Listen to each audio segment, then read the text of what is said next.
Hi readers, I'm Infernosaur, and I love reading and hunting for clues. Today, we're going to learn how to make inferences while we read. Let's get started. Sometimes, authors don't tell us everything directly. Inferencing means using clues from the text and what I already know to figure things out. It's like solving a mystery while I read. When I make inferences, I understand the story better. I can figure out how characters feel and why events happen. Strong readers infer all the time. You can try it too. It'll make every story even more exciting.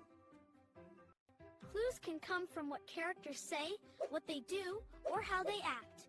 Even the setting can give you clues. Good readers always stay alert and notice important details. Let's try an example. Imagine a story says a character is pacing back and forth and checking the clock. The author doesn't say how the character feels. What clues do you notice?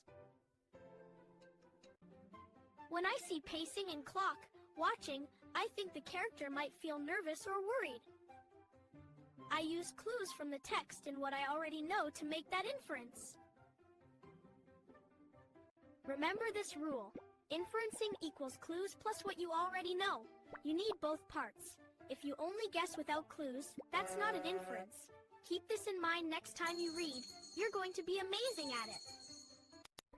A common mistake is guessing without evidence. Strong readers always ask, what clues help me think that? If you can explain your thinking, you're doing it right. Here's another one. The text says dark clouds filled the sky and the wind howled. The author doesn't say a storm is coming, but I can infer it might rain soon. I inferred a storm was coming because of the clouds and wind. Those details are clues. When you explain your inference, always point back to the text. Now it's your turn. When you read, stop and ask yourself, what is the author not telling me directly?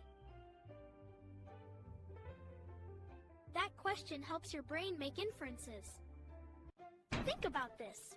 A character slams the door and crosses their arms. The text doesn't say how they feel. What inference can you make using those clues? If you inferred the character is angry or upset, great job. You used actions as clues.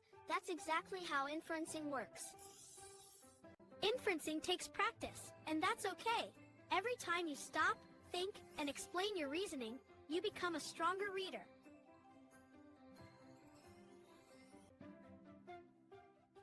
Let's review. Inferencing means using clues from the text, plus what you already know, to understand something the author doesn't say directly. Next time you read, hunt for clues like a reading dragon. Make an inference and explain your thinking. Keep practicing, readers.